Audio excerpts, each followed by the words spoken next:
Iran refuses to turn diplomacy into Trump's White House birthday spectacle.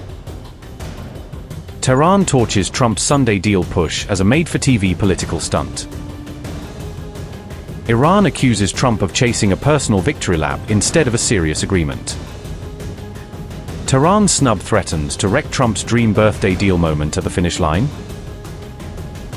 Iran has rejected Donald Trump's deal show as Tehran pushes back against claims that an agreement is ready for immediate signing.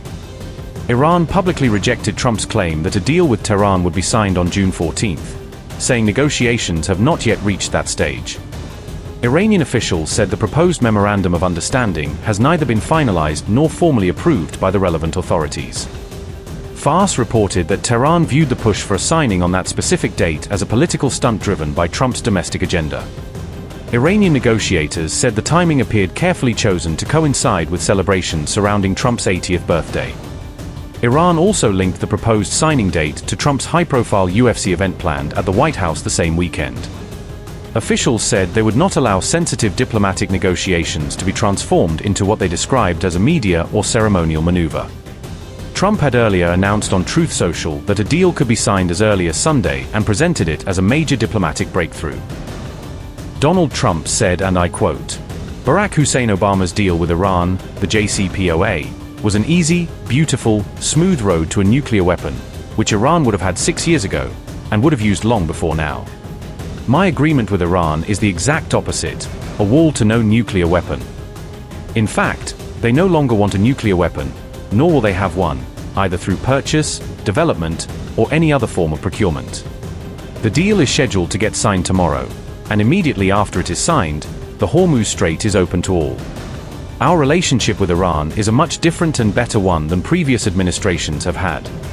Unlike Obama's hundreds of billions of dollars in payments to them, including $1.7 billion in green, cold cash, no money will exchange hands.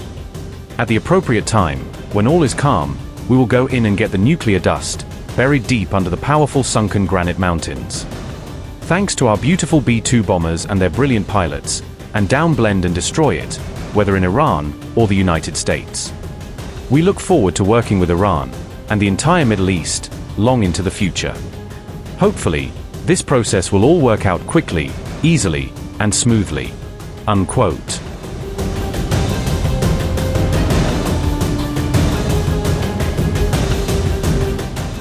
Meanwhile, CNN reported that Mediators spent June 13th rushing to secure a virtual signing format in an effort to keep negotiations on schedule. Some mediators feared that further delays could create opportunities for new regional crises to derail the diplomatic process. There were also concerns that either side could still walk away if negotiations become prolonged or politically complicated.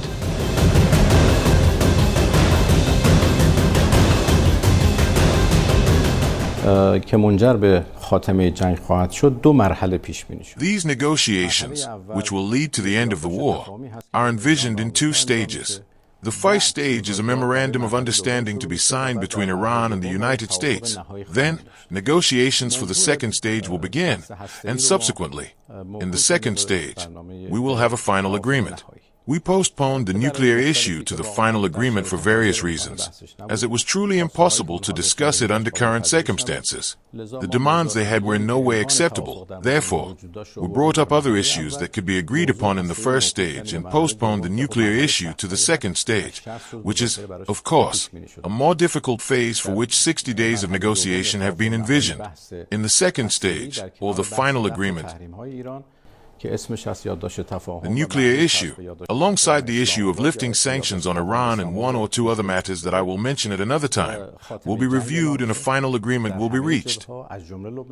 In the current agreement, which is called a Memorandum of Understanding and is known as the Islamabad Memorandum, or has been named the Islamabad Memorandum, the end of the war is declared on all fronts, including Lebanon. I have said this many times. We have never forgotten Lebanon in this war, because Lebanon and Hezbollah of Lebanon have, in any case, fought alongside the people of Iran in this war, and we will never leave them alone. In the ceasefire that was announced, the ceasefire was on all fronts, including Lebanon. Now, putting aside the fact that the Zionist regime violated it multiple times, to which Hezbollah responded, we responded wherever necessary, and in my opinion, This response itself was another strategic achievement. For the first time, we were the ones who initiated the offensive to punish a regime that had, in any case, reneged on its commitments, and this was recorded on the global stage as a strategic victory for Iran, showing that Iran is not joking and that if necessary, it is not only not afraid of war but will employ it wherever required. There is the issue of lifting the naval blockade, the discussion of what topics the next round of negotiations will include, the Iranian nuclear issue, the issue of lifting sanctions, and the topic of reconstruction, which has been proposed here in the form of a reconstruction and economic development plan, the mechanisms of which will be agreed upon during the subsequent negotiations, along with other issues that will arise. The discussion of Iran's blocked funds, for which a mechanism has been defined, are matters included in the memorandum of understanding and agreed upon in the first stage. I must state explicitly that this agreement has enemies, at the head of which is the Zionist regime, and they are looking for pretext to derail this agreement. Our position is clear. If we were going to yield to force and pressure, we would have yielded long ago. If threats of attacking infrastructure or other threats were going to make us back down, we would have backed down long ago. But that is not the case. Very clear messages were sent to the other side that threats have a reverse effect. If you want to move toward an understanding, the rhetoric must change. If you want to move toward threats, pressure, and war, we are ready. This is the serious decision of the Islamic Republic of Iran, that the future of the Strait of Hormuz, the future of the management of the Strait of Hormuz, will no longer be as it was in the past. When I say the future of management, it is because our sovereignty has always existed, exists now, and will always exist. No one can challenge Iran's sovereignty over this strait, of course, with Oman. But whether the management of this strait, the management of the traffic in this strait, will be as it was in the past, it will certainly not be as it was in the past.